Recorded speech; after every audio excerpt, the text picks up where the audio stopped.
कृष्णा। परम भगवान है श्री कृष्ण। भगवान को प्रसन्न करना थोड़ा मुश्किल हो सकता है, लेकिन अगर उनके भक्त को सेवा के माध्यम से प्रसन्न कर लिया जाए तो फिर भगवान अत्यंत सरलता से वश हो जाते हैं। और इसका उदाहरण है तुलसी महारानी की सेवा पूजा द्वारा।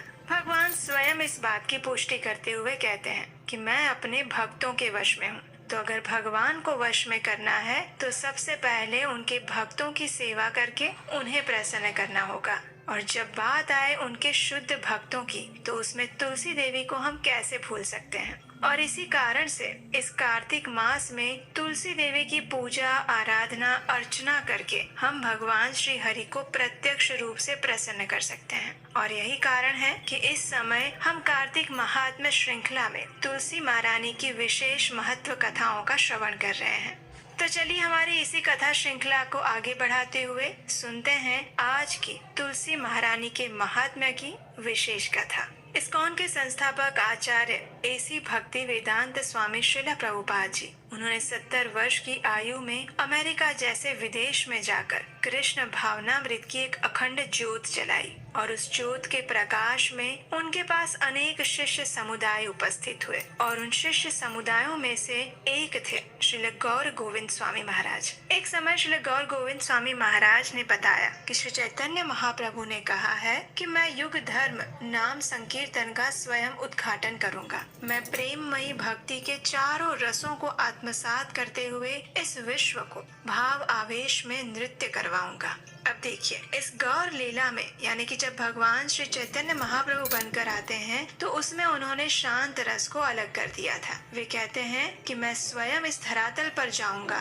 और इन 4 रसों को प्रदान करूंगा और संपूर्ण विश्व को हरि नाम की लहरों पर नचाऊंगा। और ये 4 रस कौन से थे? तो ये 4 रस थे दास्य रस, साख्य रस, वात्सल्य और माधुर्य रस। हालांकि इन सभी रसों की अपनी अपनी श्रेष्ठता और महत्ता है, लेकिन फिर भी इन सभी के अंदर माधुर्य रस सर्वश्रेष्ठ है। उसके अंदर सारे रस सम्मिलित हो जाते हैं। प्रत्येक रस अगले रस से अधिक श्रेष्ठ है। प्रथम है दास्य रस, उसके बाद आता है सख्य रस। सख्य रस के अंदर दास्य रस अपने आप सम्मिलित हो जाता है। उसके बाद आता है वात्सल्य रस, और वात्सल्य में दास्य और सख्य दोनों ही मिल जाते हैं। और इन सबसे ऊपर है माधुर्य रस, क्योंकि माधुर्य रस में सभी बाकी के रस सम्मिलित हो जाते हैं। वही सर्वोपरि रस है और वही लक्ष्य है। भगवान के साथ हमारा एक ही संबंध है और वो है नित्य संबंध, चाहे वो किसी भी रस में हो, दास्य में हो, सख्य में हो या फिर वात्सल्य में। हो सकता है कि वो माधुर्य में ना भी हो,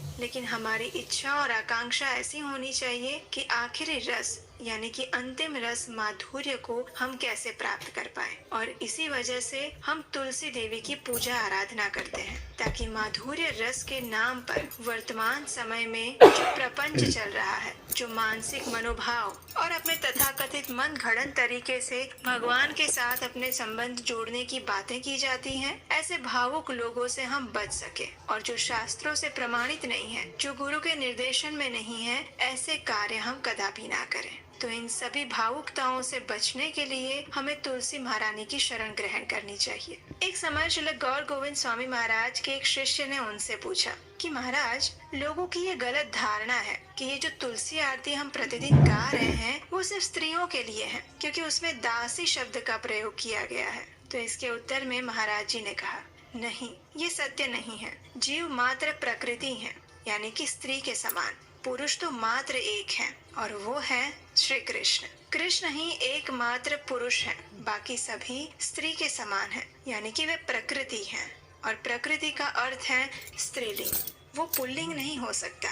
तुम प्रकृति हो, इसलिए तुम स्त्री के समान ही हो, तुम पुरुष के समान नहीं हो, क्योंकि पुरुष तो मात्र कृष्ण ही है। और यही हमारा वास्तविक तत्व है। केवल भोक्ता वे ही हैं। पुरुष जो है वो भोक्ता होता है और स्त्री को भोगा जाएगा। तुम भोक्ता नहीं बन सकते, इसलिए इस विश्व में दिखने वाले सभी पुरुष भी वास्तव में प्रकृति के स्वरूप स्त्री स्वरूप हैं। और इसीलिए हम बारंबार कहते हैं कि हम भोक्ता नहीं हैं, केवल एक ही भोक्ता है और वो है कृष्ण। और तभी भगवान श्री कृष्ण भगवत गीता के 9वें अध्याय के 24वें श्लोक में भी कहते हैं, अहम भोक्ता, यानी कि मैं भोगने वाला हूँ। लेकिन माया के संसर्ग में आकर कई बार लोग सोचने लगते हैं कि मैं स्वामी हूँ, मैं पुरुष हूँ, मैं भोगता हूँ। ये स्वाभाविक स्थिति है। बद्ध जीव ऐसे ही सोचते हैं क्योंकि वो माया से बंधे हुए हैं। जब हम तुलसी आरती गाते हैं तो हम उसमें भगवान की सेविका बनने की याचना करते हैं। चौथे श्लोक में हम ये भी बोलते हैं, इस सेवा अधिकार दिए करो निज दासी।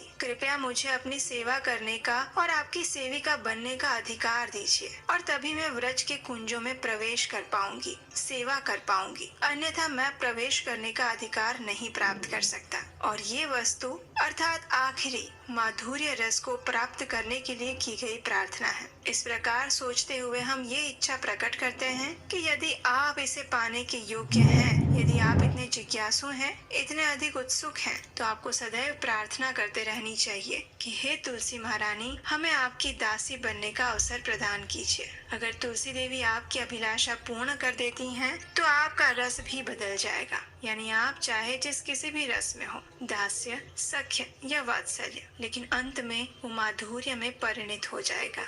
भगवान के साथ हम अपने संबंध को विविध रसों के माध्यम से जोड़ सकते हैं, लेकिन ये कार्य हमारे लिए आसान बिल्कुल नहीं है क्योंकि हम नित्य बद्ध अवस्था में हैं और इस स्थिति में हम अपने लिए श्रेष्ठ कर और श्रेयकर वस्तु को नहीं चुन सकते। और वहीं पर भगवान श्री कृष्ण हमारे ऊपर कृपा करके हमें गुरु भेजते हैं। एक प्रामाणिक आध्यात्मिक गुरु के मार्गदर्शन में रहकर ही मनुष्य को भक्ति करनी चाहिए, अन्यथा भगवान के साथ संबंध और इन रसों की बातों में भावुकता आने के बहुत ज्यादा विकल्प रहते हैं। और इसीलिए प्रयास करना चाहिए कि श्रील प्रभुपाद की पुस्तकें अधिक से अधिक पढ़ें, उनके प्रवचन अधिक से अधिक सुने और उनमें बताए गए तत्व ज्ञान को समझने का प्रयास करें, क्योंकि हम अपनी मर्यादित बुद्धि से न तो भगवान से कोई संबंध स्थापित कर सकते हैं और न ही किसी रस का चयन कर सकते हैं। तो इसलिए इन उच्च स्तरीय बातों को अपने हृदय में धारण करके सदैव वरिष्ठ वैष्णव या प्रामाणिक आध्यात्मिक गुरु के मार्गदर्शन में ही उसे समझने का प्रयास करना चाहिए, अन्यथा हम भगवान श्री कृष्ण और राधा रानी के प्रति अपराध कर देते हैं। उससे हमारी भक्ति में प्रगति होने के बजाय हम भक्ति में पीछे हट जाते हैं। और तभी आपने कई बार सुना होगा और देखा होगा कि कुछ लोग शुरुआत में भक्ति में तीव्रता से आगे बढ़ते हैं, लेकिन कुछ समय बाद उनके अंदर ऐसा अवरोध आ जाता है, उनके जीवन में ऐसे बाधाएं आ जाती हैं कि वे चाहकर भी भक्ति मार्ग में आगे नहीं बढ़ पाते।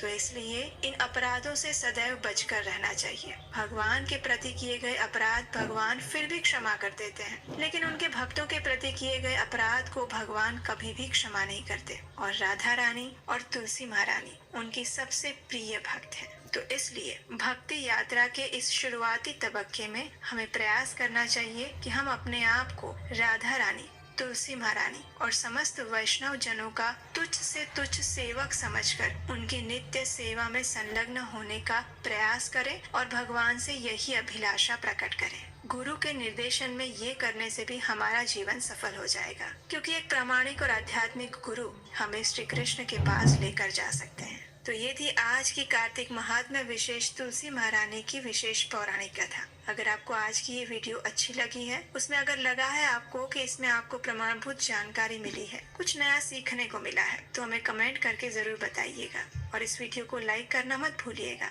आपके एक लाइक करने से ये वीडियो अधिक लोगों तक अपने आप पहुंच सकता है। तो इसे अपने मित्रों को भी शेयर कीजिए और ऐसी कथाओं को सुनते रहने के लिए याद से अभी तक नहीं किया है तो चैनल सब्सक्राइब कर लीजिए। इस पवित्र कार्तिक मास में तुलसी देवी की आरती करते हैं। प्रतिदिन तुलसी देवी की पूजा करते हुए इस तुलसी आरती का स्तवन, पठन और श्रवण करना चाहिए। तो आइए अब हम उसी तुलसी आरती का श्रवण करते हैं। नमो नमः तुलसी कृष्ण प्रेयसी, नमो नमः राधा कृष्ण सेवा पवो, एई अभिलाषी ये तुम्हार शरण लो, तारा वांछा पूर्ण हो, कृपा कर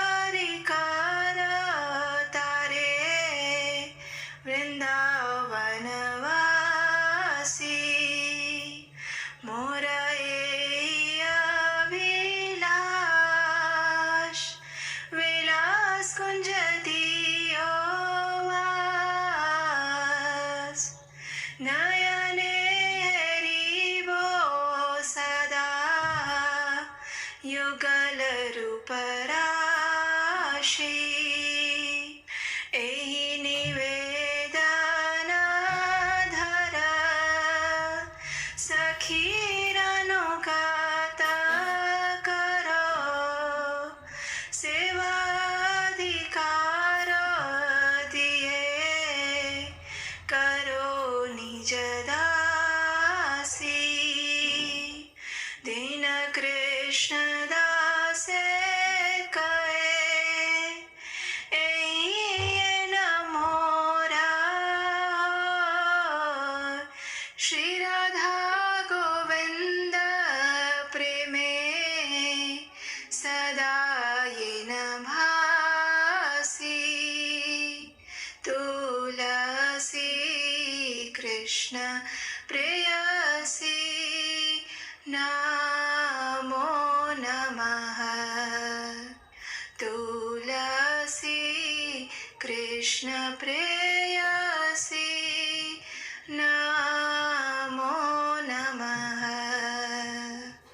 आइए अब इस तुलसी आरती का अर्थ जानते हैं। इसका अर्थ और अनुवाद इस प्रकार है। भगवान श्री कृष्ण की प्रियतमा हे तुलसी देवी, मैं आपको बारंबार प्रणाम करती हूँ। मेरी एकमात्र इच्छा है कि मैं श्री राधा कृष्ण की प्रेममयी सेवा प्राप्त कर सकूं। जो कोई भी आपकी शरण लेता है उसकी कामनाएं पूर्ण हो जाती है। उस पर आप अपनी कृपा बरसाती हैं और उसे वृंदावन वासी बना देती हैं। मेरी एकमात्र यही अभिलाषा है कि आप मुझे भी वृंदावन के कुंजों में निवास करने की अनुमति दें, जिससे मैं युगल श्री राधा कृष्ण की सुंदर लीलाओं का सदैव दर्शन कर सकूं। आपके चरणों में मेरा यही निवेदन है कि मुझे किसी भी व्रज गोपी की अनुचरी बना दीजिए और सेवा का अधिकार देकर मुझे आपकी निज दासी बनने का अवसर प्रदान कीजिए। अति दीन कृष्ण दास आपसे यही प्रार्थना करता है कि मैं सदा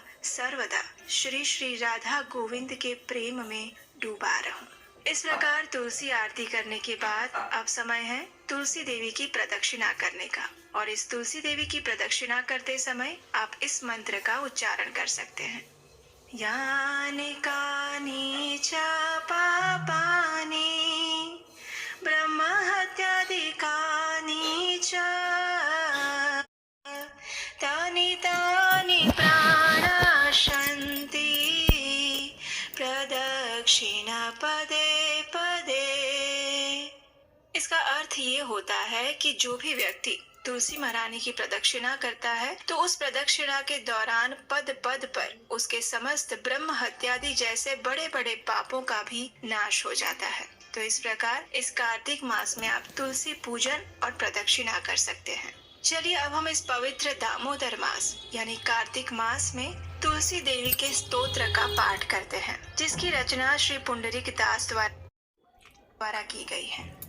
जगद्धात्री नमस्तुभ्यं विष्णोश्च प्रियवल्लभे यथा ब्रह्मादयो देवः सृष्टिस्थित्यन्तकारिणः नमस्तुलसी कल्याणी नमो विष्णु प्रिये शुभे नमो मोक्षप्रदे देवी नमः सम्पत्प्रदायिके तुलसी पातु मां नित्यं सर्वापदभ्योऽपि सर्वदा कीर्तितापि स्मृता वापि पवित्रति मानवम् नमामि शिरसा देवीं तुलसीं विलसत्तनुं यां दृष्ट्वा पापिनो मर्त्या मुच्यन्ते सर्वकिल्बिषात्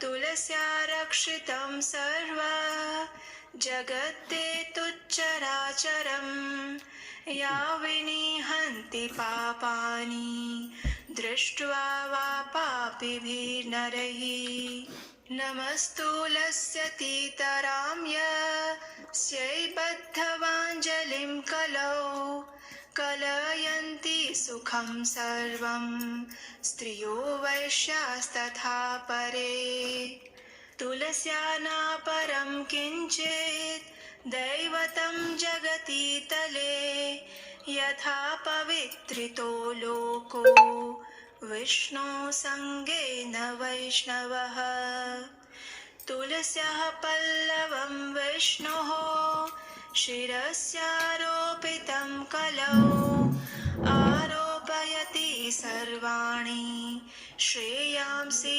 वरमस्तके तुलस्यां सकला देवा वसन्ति सततं यतः अतस्तामर्चये लोके सर्वान् देवान् समर्चयन् नमस्तुलसी सर्वज्ञे पुरुषोत्तमवल्लभे पाहि मां सर्वपापेभ्यः सर्वसम्पत्प्रदायिके इति स्तोत्रं पुरा गीतं पुण्डरीकेण धीमता विष्णुमर्चयता नित्यं शोभनैस्तुलसीदलैः तुलसी श्रीमहालक्ष्मी विद्या विद्या यशस्विनी धर्म्या धर्मानना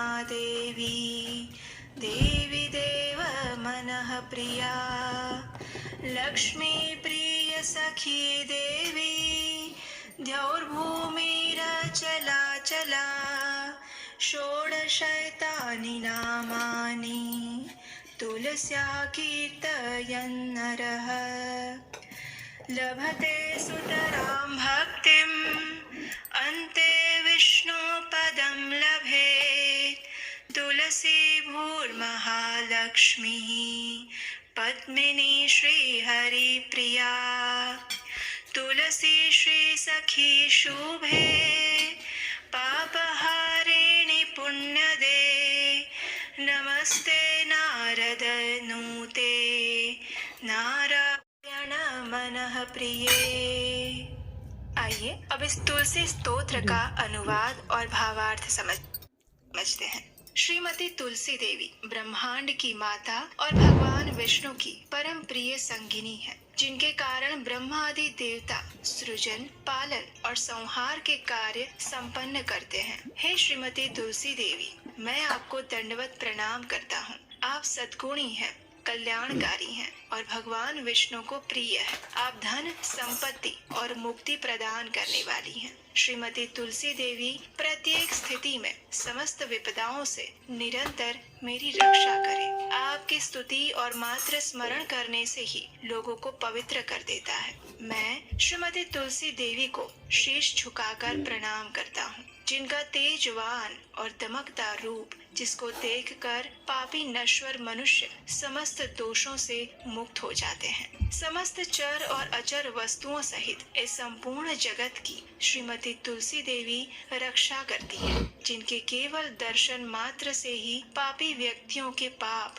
पूर्णतः नष्ट हो जाते हैं। हे श्रीमती तुलसी देवी, आपको सहस्त्र बार प्रणाम करता हूँ। आपको कलयुग में समस्त स्त्रियां, वैश्यगण और उनके समान अन्य लोग भी प्रसन्नता पूर्वक हाथ जोड़कर विनम्र प्रणाम करते हैं। इस पृथ्वी पर श्रीमती तुलसी देवी से अधिक दिव्य कुछ भी नहीं है, जिनके द्वारा ये जगत पवित्र हो जाता है, जैसे विष्णु और वैष्णव के संपर्क में आने से होता है। इस कलयुग में जब श्रीमती तुलसी देवी की अंकुरित कली भगवान विष्णु के शीश पर अर्पित की जाती है, तब ये उपासक के शीश पर समग्र आशीर्वाद प्राप्त होने के समान माना जाता है। श्रीमती तुलसी देवी में समस्त देवतागण हर समय वास करते हैं, इसलिए व्यक्ति को इस विश्व में उनकी आराधना करनी ही चाहिए और इस प्रकार से समस्त देवताओं की आराधना स्वतः ही हो जाती है। सर्वज्ञानी और परम पुरुष की अत्यंत प्रिय श्रीमती तुलसी देवी, मैं आपको दंडवत प्रणाम करता हूँ। आप संपूर्ण धन संपत्ति प्रदान करती हैं। कृपा करके मेरे समस्त पापों से मेरी रक्षा कीजिए। अतः ये प्रार्थना पहले के समय में बुद्धिमान पुंडरीक द्वारा गाई गई है। व्यक्ति को श्रीमती तुलसी देवी की सुंदर पत्तियों को नियमित रूप से अर्पित करते हुए सदैव ही भगवान विष्णु की आराधना करनी चाहिए। मनुष्य को श्रीमती तुलसी देवी के इन 16 नामों का उच्चारण करना चाहिए। तुलसी, श्री, महालक्ष्मी, विद्या, अविद्या, यशस्विनी, धर्मया धर्मानना वृंदा देवी देव मनः प्रिया लक्ष्मी प्रिय सखी देवी द्यौ भूमि अचला और चला। वह और अधिक निष्ठा और भक्ति प्राप्त करता है और अंत में भगवान विष्णु के धाम को प्राप्त करता है। श्रीमती तुलसी देवी भूमि, महालक्ष्मी, पद्मिनी तथा श्री हरि प्रिया के नाम से भी जानी जाती हैं। मैं श्रीमती तुलसी देवी को बारंबार दंडवत प्रणाम करता हूँ। आप श्रीमती लक्ष्मी देवी की अत्यंत प्रिय मित्र, शुभ चिंतक, पापों को हरने वाली, आध्यात्मिक गुणों को प्रदान करने वाली, नारद मुनि द्वारा प्रशंसनीय और भगवान श्री नारायण के मन की प्रिया है। इस प्रकार प्रतिदिन इस कार्तिक मास में इस तुलसी स्तोत्र का पठन और श्रवण करना अत्यंत पुण्यशाली माना गया है। तो आइए इस परम मंगलमय कार्तिक मास में अब हम तुलसी अष्टकम का पाठ करते हैं। इस अष्टकम का वर्णन हमें ब्रह्म वैवर्त पुराण में मिलता है। एक समय जब तुलसी देवी भगवान से रुष्ट होकर अंतर्धान हो गई थी, उस समय भगवान उनके विरह में आतुर होकर वृंदावन चले गए और उन्होंने वहाँ पर तुलसी देवी की पूजा और स्तुति की। और उस समय उन्होंने जिस मंत्र और स्तोत्र की रचना की थी, वो स्तोत्र इस प्रकार है। श्री भगवानुवाच वृन्दारूपाश्च वृक्षाश्च यदैकत्र भवन्ति च विदुर्बोधास्तेन वृन्दां मत्प्रियां तां भजाम्यहम्। पुरा बभूव या देवी त्वादौ वृन्दावने वने तेन वृन्दावनी ख्याता सौभाग्यां तं भजाम्यहम्। असंख्येषु च विश्वेषु पूजिताया निरन्तरं तेन विश्वपूजिताख्यां जगत्पूज्यां भजाम्यहम्। असंख्यानि च विश्वानि पवित्राणि यया सदा तां विश्वपावनीं देवीं विरहेण स्मराम्यहम्। देवानतुष्टाः पुष्पाणां समूहेन यया विना तां पुष्पसारां शुद्धां च द्रष्टुमिच्छामि शोकतः।